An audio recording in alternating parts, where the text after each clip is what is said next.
In the eyes of 19th century Americans, the New World, their world, had no ruins or monuments, but it had something better, places like this, which proved that God had written the immensity of his designs right here in America.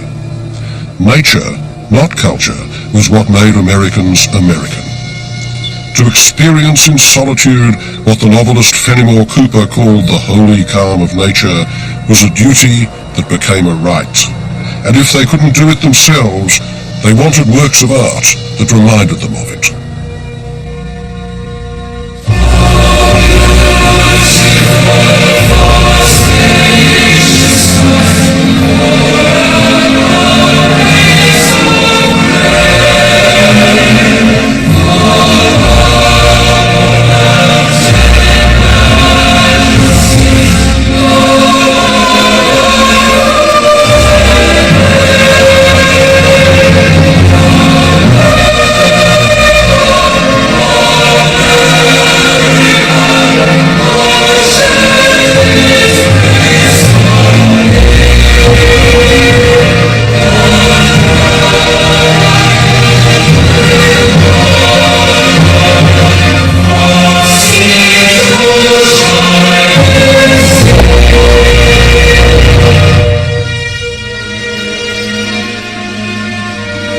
Sort of hard to take it all in. I mean, it's awe-inspiring, that's for sure. It's one of the most beautiful places in the whole world to me. I don't think anybody in the United States should not come see this. I look at it and I say that it's just an example of a great God that had a very creative hand in forming the earth and giving us this opportunity really to see a fantastic part of his creation. You see people from other countries here because you can tell by their accents or they're talking different languages, and you just kind of feel proud to be an American because, I mean, this is here, this is ours, and we have preserved it.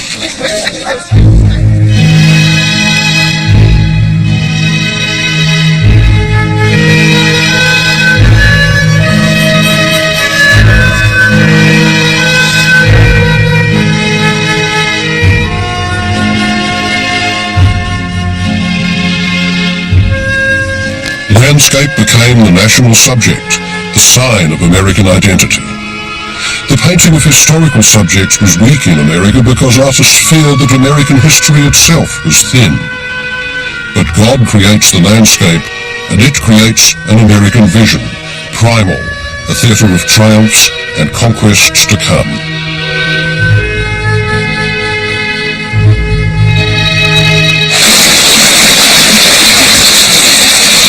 The fashion for uplifting landscape started here. In the 1820s, cultivated rural workers came flocking to the Catskill Mountains and to this waterfall. They spoke of their trips as pilgrimages. They saw themselves as a congregation in the Church of Nature.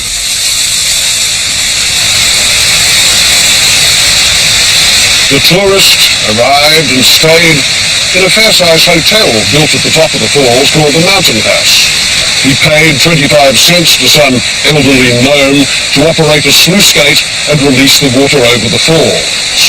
So what the tourist got was no longer wilderness, but a wilderness experience, something that you appreciated aesthetically, but no longer had to struggle towards.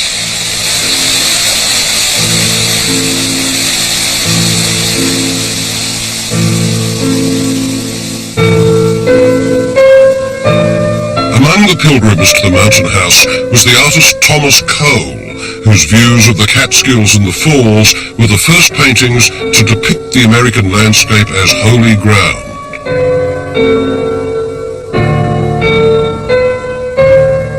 In the beginning, all the world was America, John Locke had written in the 17th century, and Cole's images reflect this idea of America as the very prototype of nature, with the solitary traveller as Adam. Cole inspired a whole generation of American landscape artists who became known as the Hudson River School. His work included scenes of Italian landscape based on Turner and Claude Lorraine, classical ruins, picturesque peasants, and the artist sketching them while a goat sneaks up to eat his jacket, a deflating touch almost worthy of Mark Twain.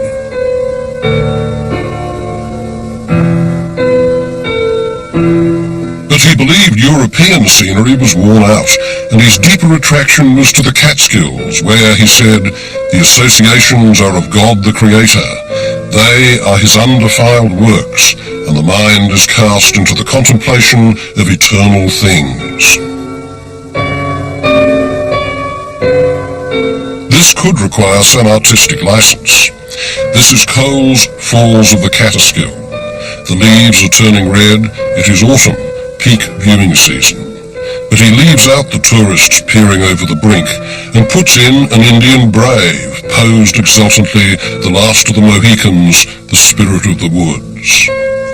But the Indians had long since been driven away, and Cole was troubled by the raw, go-getting spirit of most Americans who saw landscape only as territory, raw material, not as a spiritual resource.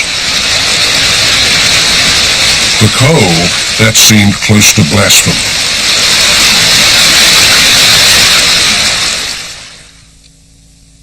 One of Cole's favourite images was that of pastoral Arcadian American nature beset by storms, which pass, but their presence suggests a kind of disturbance in the world and maybe even in society, and so it is with his big picture called the Oxbow, a view of a bend in the Connecticut River looking down from the top of Mount Holyoke. It's split almost into two parts. On the right, you have that serene golden light, the settlements, and the quiet curve of the river. And don't forget that an oxbow was a yoke. It was a symbol of domination over raw nature. And on the left, you have nature which is uncontrollable, the storm blowing up out of the valley, and in the foreground, the reminders of earlier storms in the form of those blasted trees. And finally, as a little note on the right, you have the artist's umbrella planted like a kind of flag. He himself has retreated. You can just see him down in the gully working on his picture, but he's leaving the moral decoding of the scene to us.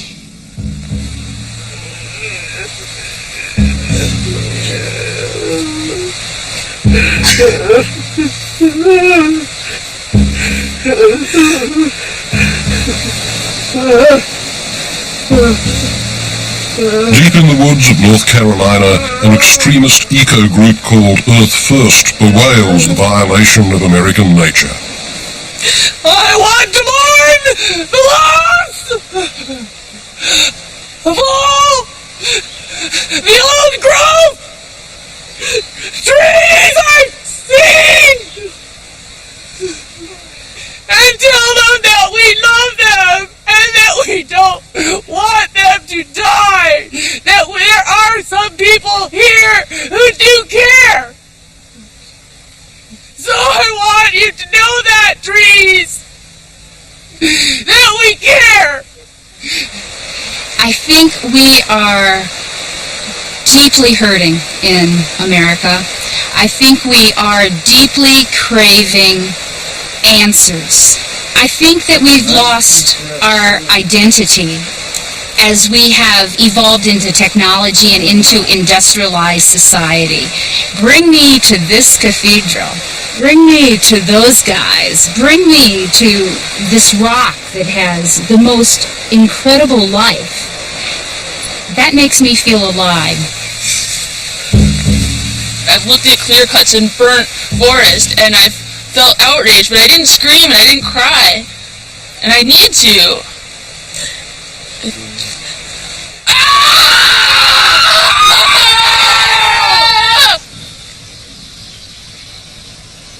This fear of the vanishing wilderness goes back a long way. In the 1830s, the French visitor Alexis de Tocqueville remarked with uncanny insight that it is the consciousness of destruction, of swift and inevitable change, that gives such a touching beauty to the solitudes of America. One sees them with a kind of melancholy pleasure. One is in some sort of a hurry to admire them. Now, this created a conflict for Americans, because on the one hand, the land was seen as an enormous cornucopia of natural resources that you could do anything with that you wanted. On the other, it's God's fingerprint, to be preserved and revered at all costs.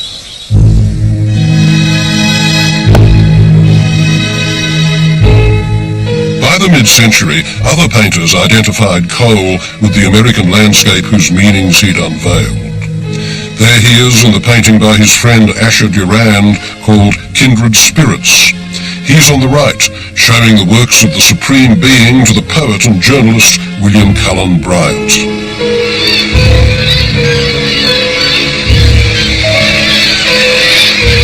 The appetite for images of pristine American nature was not restricted to landscape alone. The year 1838 saw the publication of an immense portfolio of prints entitled The Birds of America. It documented, mostly at life size, over 1,000 individual species of bird. The artist, John James Audubon, called it his great idea, and it was.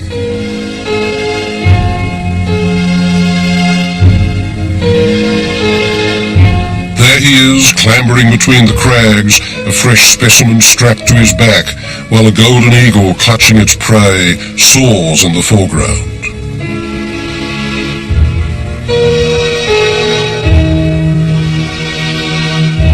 Audubon projected the image of himself as a frontiersman, a Daniel Boone of ornithology. He had no formal art training and no scientific background, but he did have an insatiable passion for knowledge and description.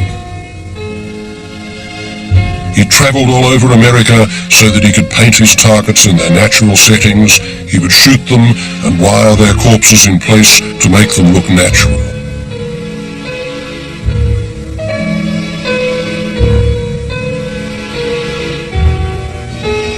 Audubon was a brilliant stylist with a strong sense of profile and a whiplash line, and the results go far beyond the category of ornithological prints. Following the taste of his day, he would sometimes present his birds in moralizing human terms. These two pairs of Carolina turtle doves, he wrote, "On the branch above, a love scene is just commencing. The female seems doubtful of the truth of her lover, and virgin-like resolves to put his sincerity to the test by delaying the gratification of his wishes." A very American bird. Like Cole, Audubon saw how American progress threatened the continent. Some of his prints are elegies for species that were already facing extinction. And he was right to worry. The star of empire, as some Americans called it, was rising, and the movement was west.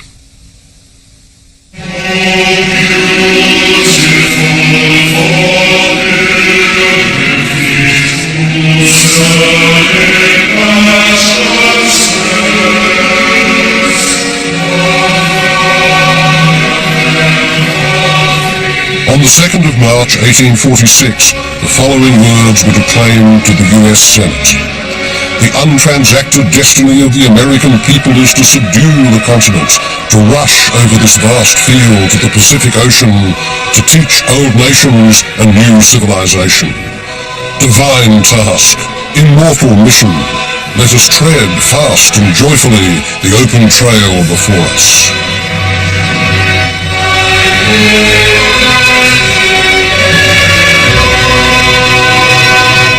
The phrase that summed all this up and rang in the ears of American whites was manifest destiny. It meant what it said, that it was manifest, obvious beyond all argument, that empire had to expand beyond the Mississippi and not stop rolling until it met the Pacific. Whatever you found on the way was yours by absolute right. And if the Indians fought back, they weren't just resisting invaders, they were up against history itself. And to see yourself as a force of history is to be absolved from both pity and from guilt. Manifest Destiny was America's great myth of redemptive violence, and art played a considerable role in promoting it.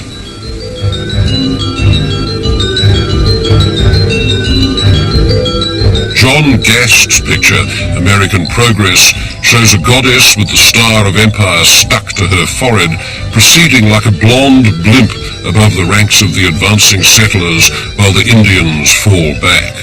She unreels telegraph wire as she goes.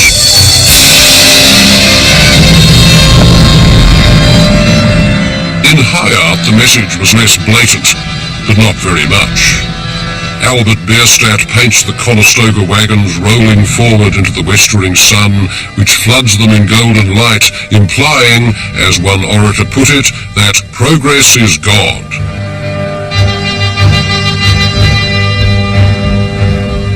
Cheap-coloured prints were produced in their tens of thousands by the lithographers Currier and Ives, enticing a near-mass audience with promises of fortune in the West, where the settler would arrive in an American Eden, filling his log cabin with abundant game and family values.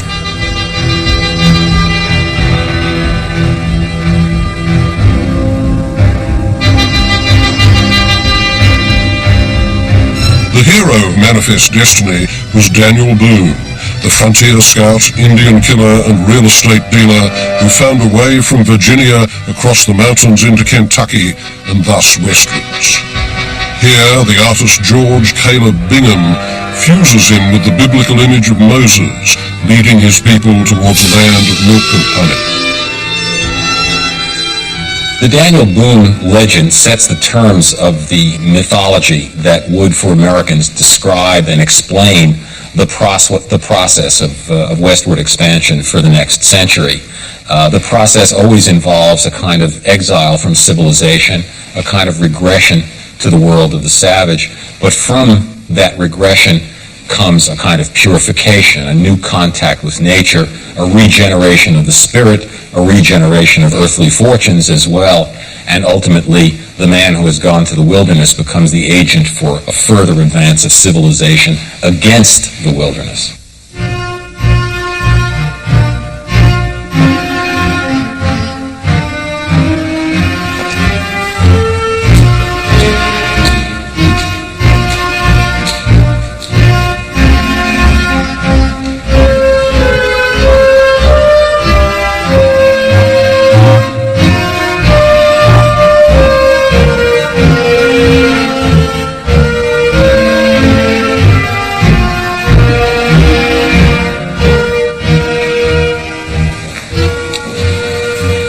In 1861, the United States government decided to make the imagery of Manifest Destiny official by commissioning a huge 600-square-foot mural for it on one of the main staircases of the Capitol in Washington. The artist chosen was Emanuel Leutzer, who had already become famous for painting Washington crossing the Delaware. And if there was any artist in America who could be relied upon to produce a large, efficient, patriotic engine, as it were, that man was Leutzer. The metaphor is Exodus, with that Daniel Boone-like frontier scout once again as Moses displaying the promised land of California to the chosen people toiling up the crest of the Rockies. A young man rises in his stirrups to catch sight of the distant land. Broken wagon wheels and animal skulls suggest the death toll of earlier migrations. But there is no one left to oppose them now. The plains below are empty of Indians.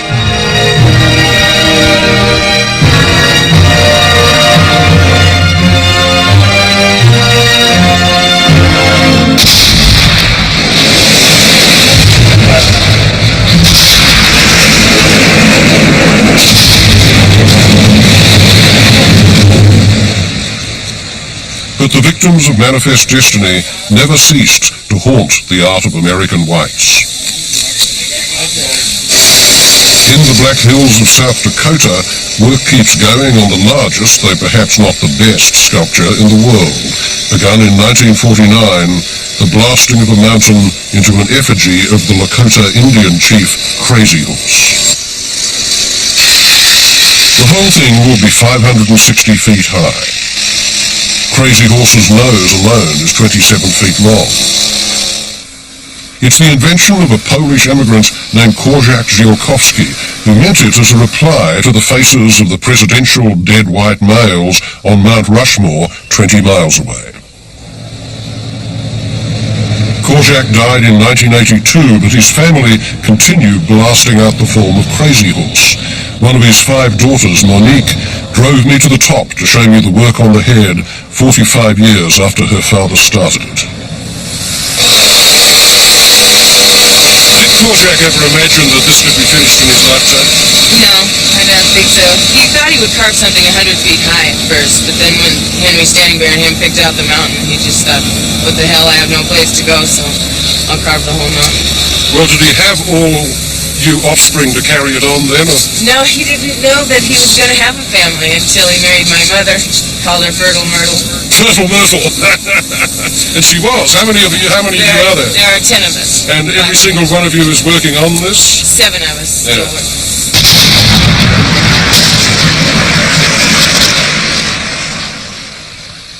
When finished, if it is finished, it will look something like this, an Art Deco paperweight the size of a small Alp.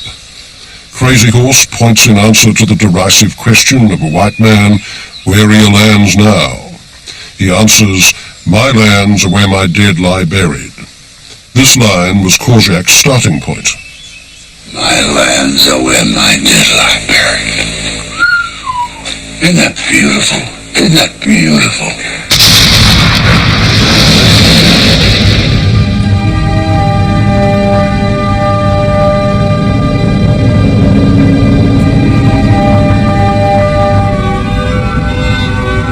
But European artists have been praising, deriding, or trying to be objective about the American Indian ever since they got here.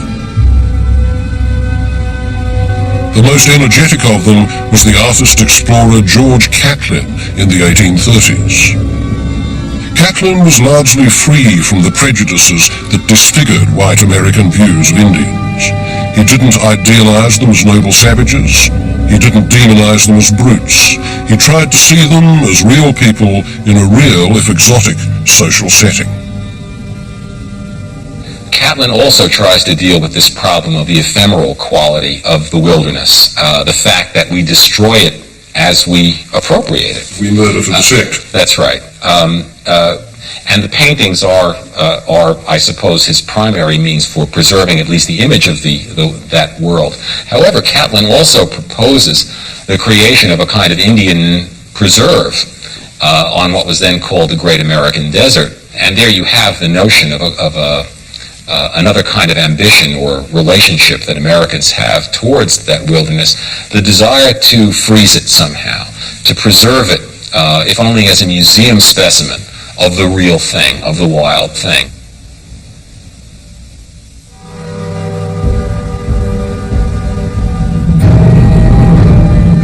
An artist might have fantasies about a museum of living Indians, but the American government preferred them dead. Tribe after tribe was harried into exile and starvation, and art faithfully recorded the changing status of the Indian in white men's eyes.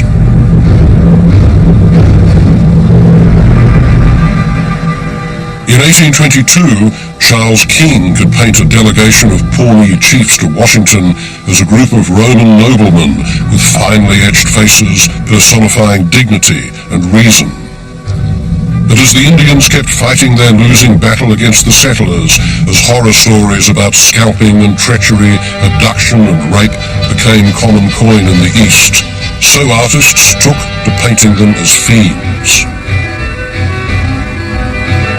In a lurid expression of racial anxiety, Charles Diaz in 1845 paints a white settler and a red warrior equally crazed with bloodlust locked together in their death fall into a gorge.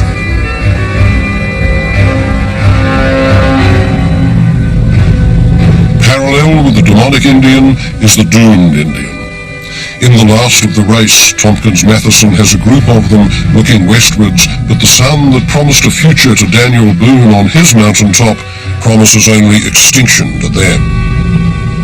The dog knows that.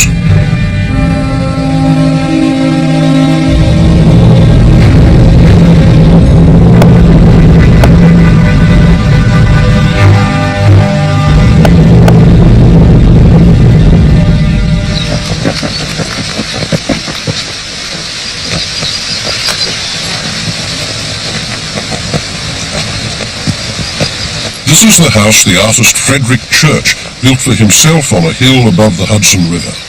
He called it Olana, which means our place on high in Arabic. From this viewing platform he could survey American nature in all directions, in all its grandeur.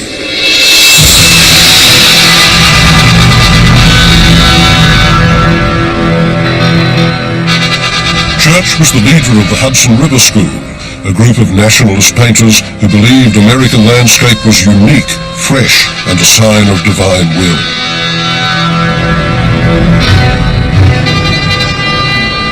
His wilderness was always spectacular, waiting for the white man. It was his show, put on by God for him.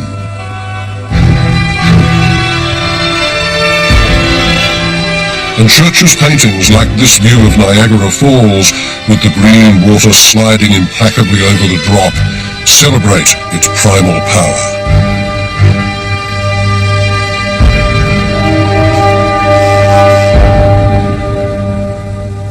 Church didn't succeed by figuring what the public wanted and then painting it. He wanted what the public wanted, and he was rewarded for it. This place is completely Church's conception, isn't it? Everything in it, from the house to the contents, is designed by him. The house, contents, landscape, even in a sense, Church designed the view. So while you are in here, you are walking through a three-dimensional work of art. And what does the work tell us about the man? Oh, I think it tells us a great deal. When a friend asked him if he was the architect for the house, he replied, "I made it out of my own head." And so really you're looking into Church's mind as you go through this house. Olana is an extraordinary mix of memories, souvenirs, and emblems of past civilizations. He did the house in the Middle Eastern style not because he liked Arabs, but because Christ had lived in the Middle East. Frederick Church was devoutly Christian, a patriot, a model citizen who believed that the sturdy American character needed refinement by past civilizations. Out of that would come a new American man who would lead the world. Most of his life, Church felt that in some sense he was the son of Cole, didn't he? Oh, very much the spiritual or intellectual inheritor of Cole, and his landscapes developed themes that Cole developed. Such as? The sense of American bounty, the extraordinary qualities of this continent, the spirituality that Church found in nature, Cole found in nature. And it really, you looked in nature and found God. Church painted this solitary cross in the wilderness as a memorial to Cole. He was, in fact, Cole's only pupil, but his pictures praised American expansion rather than warned against it. The Hudson River was not enough for him. He also sought enormous, exotic subjects in South America.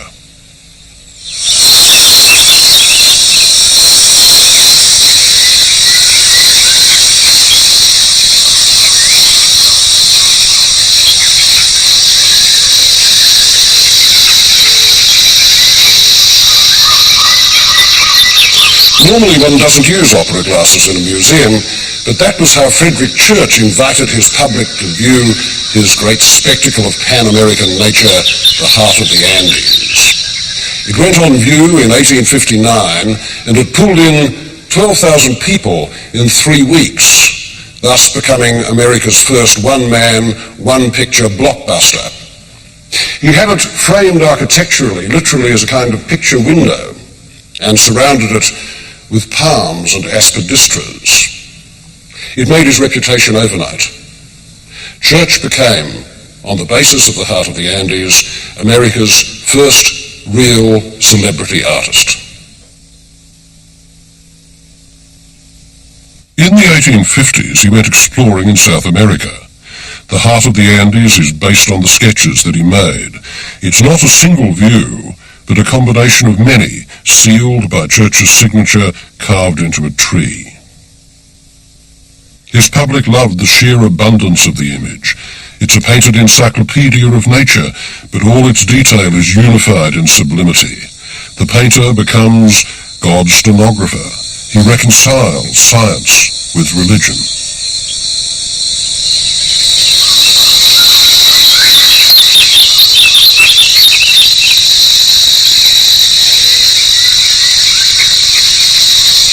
The whole thing is also a gesture of acquisition. The fact that it's framed like a window implies that the Andes are somehow right in the Yankees' backyard, that the North American viewer in some way owns the South American view.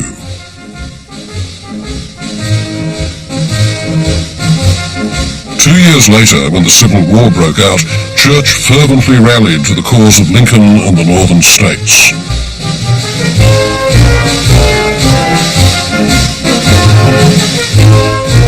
As his contribution to the war effort, he painted Our Banner in the Sky.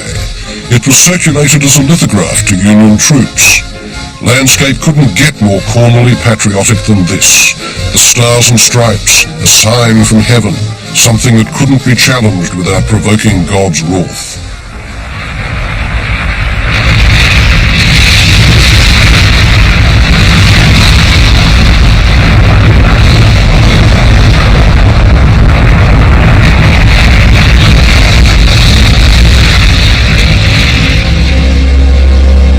As the Civil War raged, Church painted the eruption of the Mexican volcano Cotopaxi. It may have been an allegory. The sound of artillery was often likened to the roar of volcanoes. This was a landscape of catastrophe onto which Americans could easily project their feelings about the conflict that was tearing their country apart. Eruptions burst the calm of nature, the sun is dimmed by ash and smoke, but its light burns through, predicting the victory of the Union.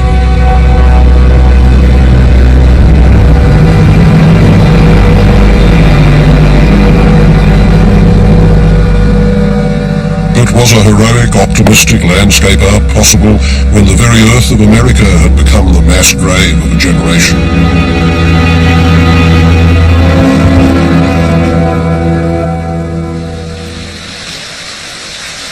Some artists were much less rhetorical. They reflected on a quite different scene. Not the West, but the East. Not the disputed land, but the neutral and timeless sea. Not images of struggle, but those of peace. They were the American Luminists.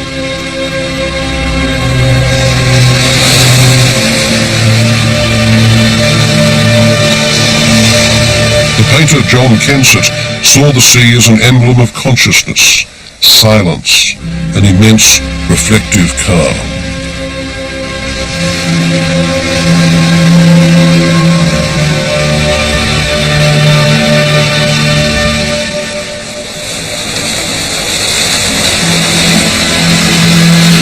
The surfaces were tight, without strong brush marks, a continuous stipple of light. Luminism was painting's counterpart to the feelings of the American transcendentalists like Ralph Waldo Emerson, who said, "I float on a vast ocean of thought without rock or headland. I am from the beginning, knowing no end, no aim." The sea becomes a metaphor of eternity. It suspends narrative. Nothing happens. In Martin Johnson Head's The Coming Storm, stillness descends on the black water, the white sail draped over a rock, the lone watcher and his dog, and the intensity of the long moment is extreme, with everything near and far in exact focus, like a Salvador Dali.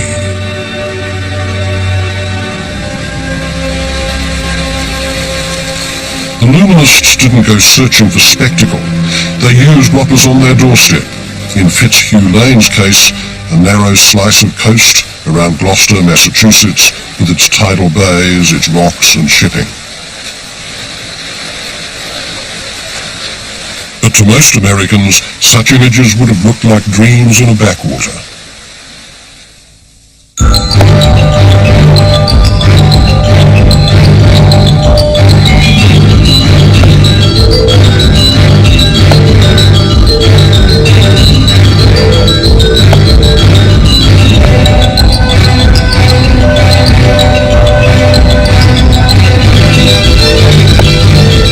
Industrial America was rising from the ashes of the Civil War, driven by the railroad. In the 1850s, America had just 9,000 miles of track. By the end of the 1870s, it had 93,000.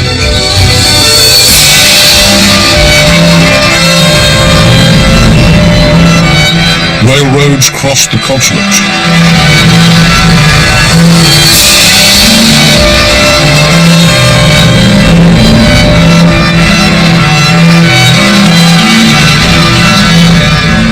opened the West, and artists rode them along with the land speculators, con men and gamblers.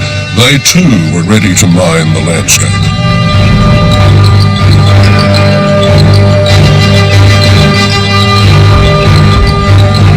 The steam train becomes the symbol of American progress. Its headlamp is the star of empire. It moves irresistibly through glorious landscapes.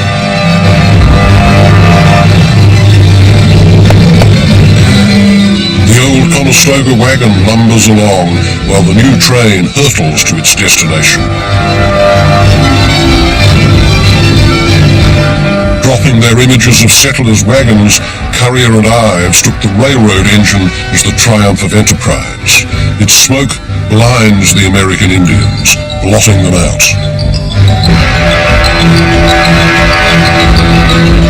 Painters went west to satisfy the growing curiosity back east for images of the distant frontier, which had become feverish through tall stories and journalists' hype.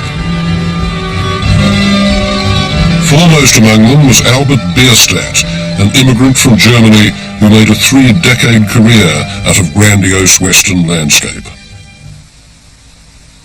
Bierstadt was a tireless self-promoter, and he claimed to capture the West as it really was. This, he declared, was a minutely faithful account of the daily life of the Shoshone Indians in the Rocky Mountains. Maybe so, but the whole landscape is invented, and as for the Indians, Bierstadt had plans for them. He announced that one day, in the foreground of his painting, a city populated by our descendants may rise, and in its art galleries this picture may eventually find its resting place. Bierstadt's Rockies only look wild.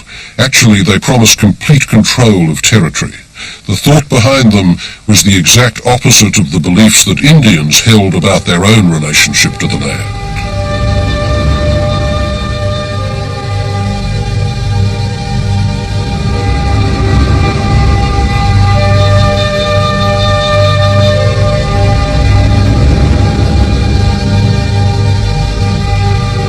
The Native American view is that this place is very much a part of a great sacred totality.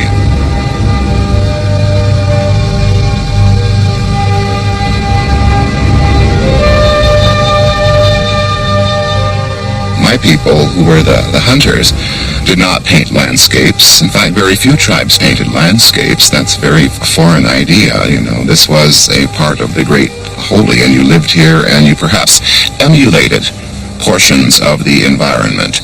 For example, the eagle feather headdress placed upon the head of an elected leader.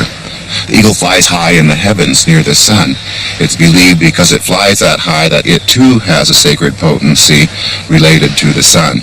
Consequently, the eagle feathers placed in a particular arrangement become the rays of the sun coming out of the man's head, and he's told to be as a father to your people, just as the sun is a father to this universe. So we see a slightly different interpretation of nature in that it becomes the living forces that control us, and we therefore pay homage to those potencies by adorning ourselves with those essences or those symbols.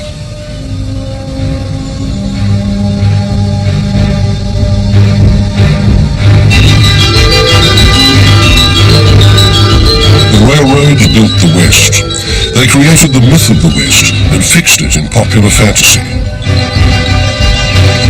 Their promoters had to find new destinations. In fact, they created them. Nowhere is this plainer than in the story of Yellowstone.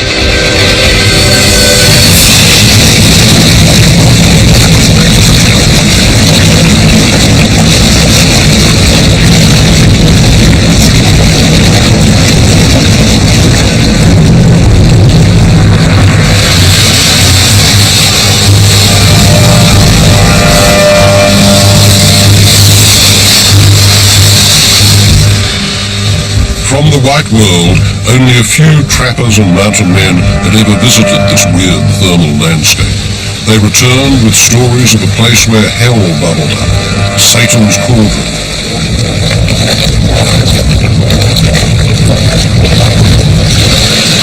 Their stories of geysers and rivers of boiling water were too wild to be believed back east.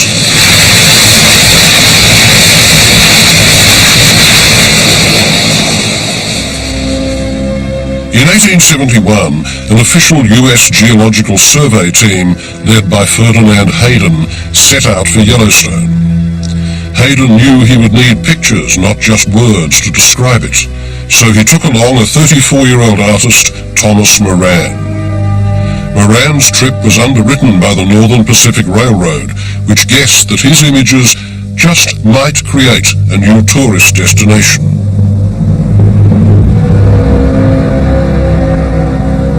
Back east, Moran's watercolors thrilled their audience rather as the first photos from the moon would a century later.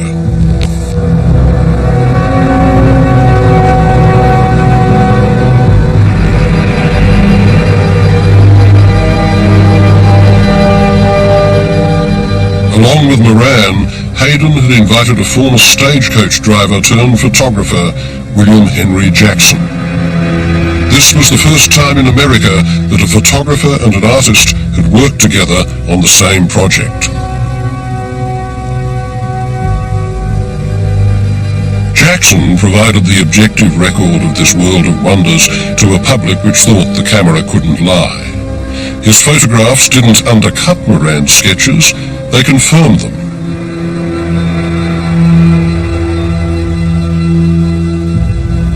Moran often helped Jackson find scenes for his camera, and then he painted them himself. Hayden used their work to persuade Congress that Yellowstone should be protected forever. He wanted to create America's first national park.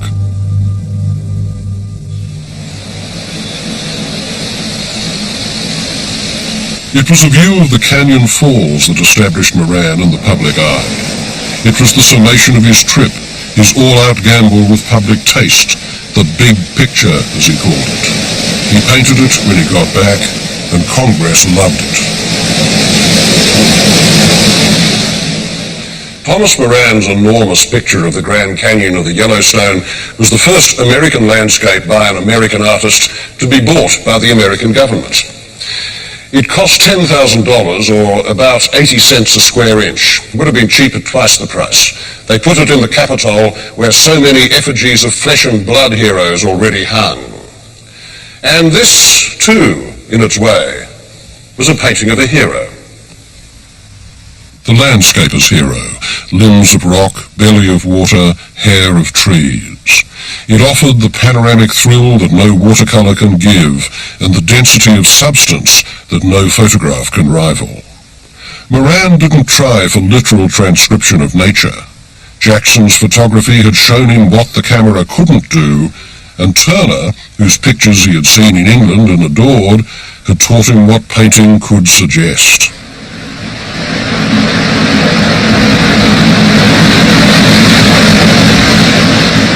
In 1872, the year Moran's canvas was finished, the Yellowstone area became a national park. Moran's painting didn't force the bill through Congress, but it did become the prime symbol of wilderness tourism, and it did wonders for the cash flow of the Northern Pacific Railroad.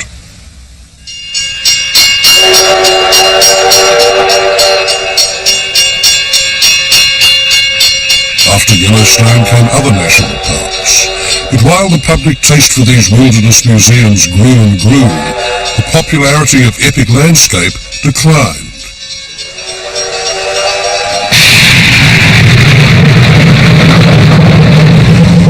By the 1890s, the likes of Moran and Church were seen as the remnants of a mode of landscape painting that was too big, too naive, too much all round.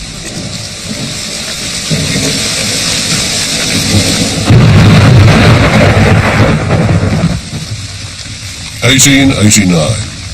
Pablo Picasso is 8. The Eiffel Tower has just gone up. And Bierstadt's The Last of the Buffalo is rejected from the Universal Exposition in Paris. Well, you might say, so it should have been.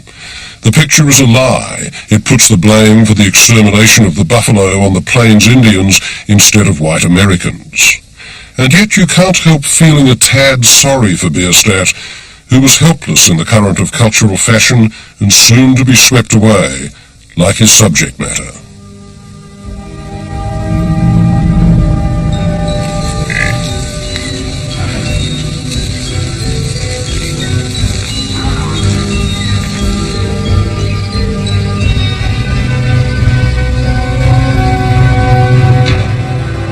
Nobody painted these scenes. They were left to the camera.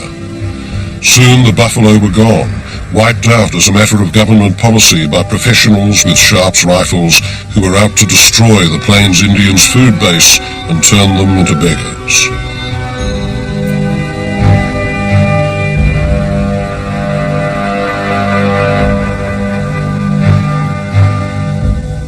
As the forests were cut down and shipped to the cities and mining ravaged the landscape, anyone could see that there were limits to wilderness.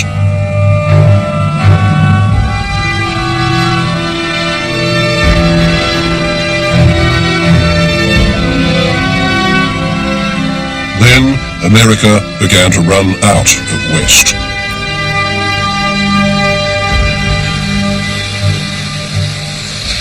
But no pioneer ethos lasts forever.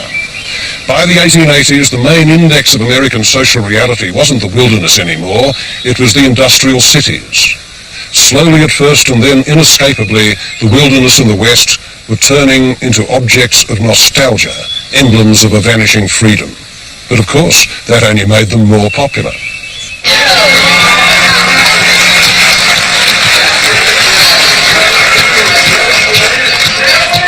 The myth of the West is only too familiar to us today, and it is so firmly embedded in the culture that Americans never get tired of it, even though it only lasted a few decades and ended over a century ago.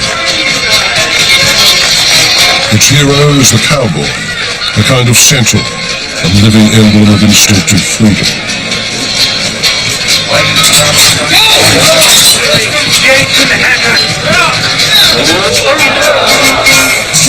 This mythic West is largely an invention, created at the end of the 19th century from a blur of fact and nostalgia.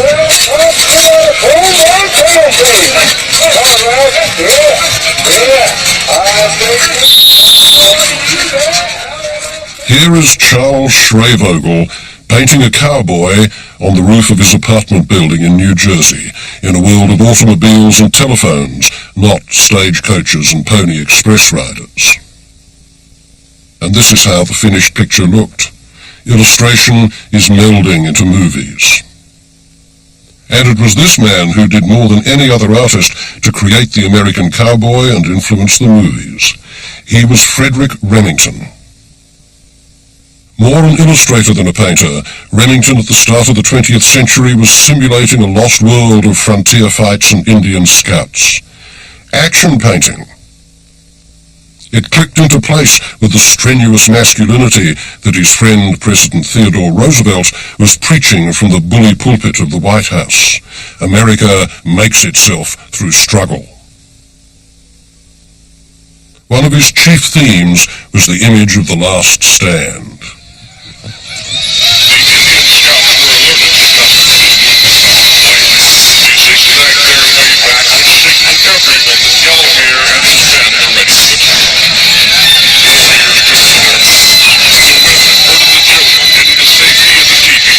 Every year in Hardin, Montana, the last stand of George Armstrong Custer is restaged a few miles from where he and his cavalrymen were wiped out by Lakota and Cheyenne tribesmen in 1876 at the Little Big Horn.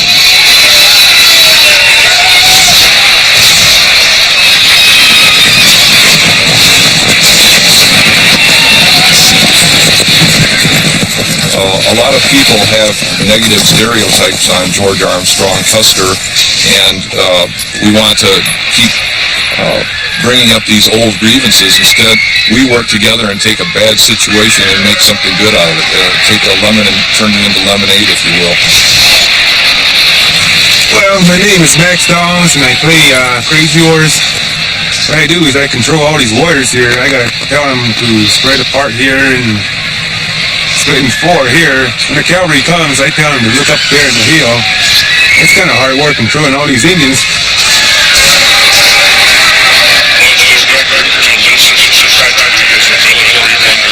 Custer and his 220 men galloped in the direction of what they thought was the village. Americans have been reenacting Custer's defeat ever since it happened.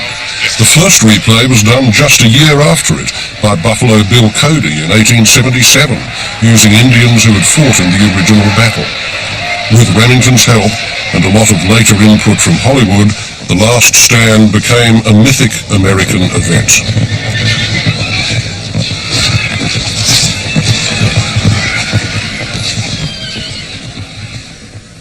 The root of that recurring theme of The Last Stand in Visions of the American West is that sense of this place which is supposed to represent the future also represents the doom of something.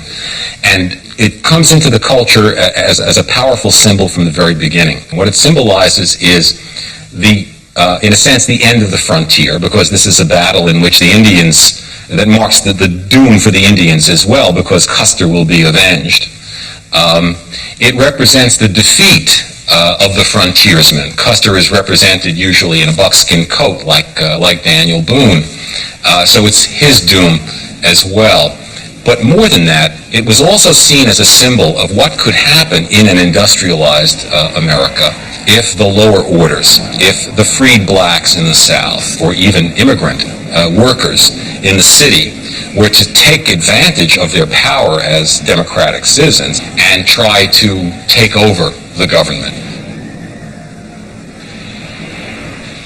The Last Stand accorded with a deep American anxiety that in a time of massive immigration from Europe and Asia, white Anglo-Saxon America was going to lose its identity. It would be polluted, infected, subverted, and conquered by the scum of a foreign earth. Certainly it meant exactly that for Remington, a raving xenophobic bigot. To him, the solution was violence. Jews, Indians, Chinamen, Italians, Huns, he declared, rubbish of the earth. I've got some Winchesters, and when the massacring begins, I can get my share of them, and what's more, I will.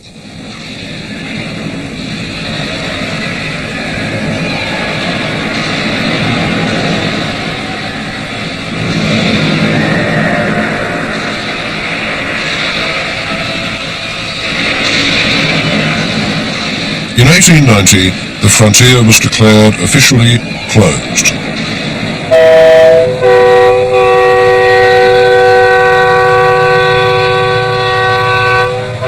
In 1893, a young professor at Wisconsin University, Frederick Jackson Turner, argued that it was in the act of going west that Americans had left their European heritage behind and created something new, and that what had been created was the distinctive American personality.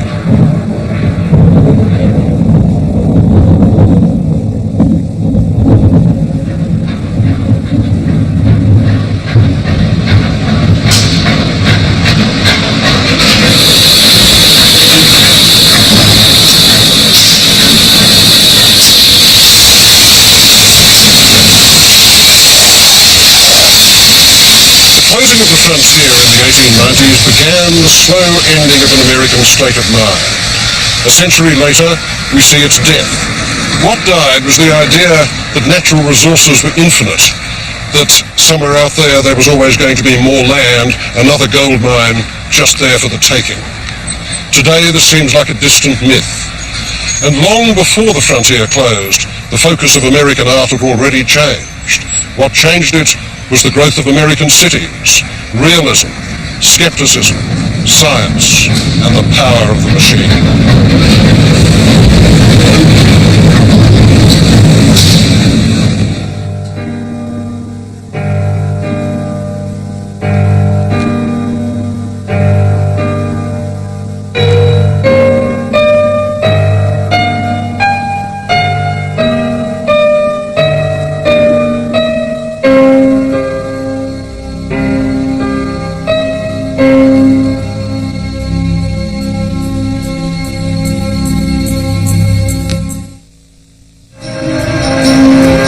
Visit American Visions at PBS Online and further explore the American experience through art at the address on your screen.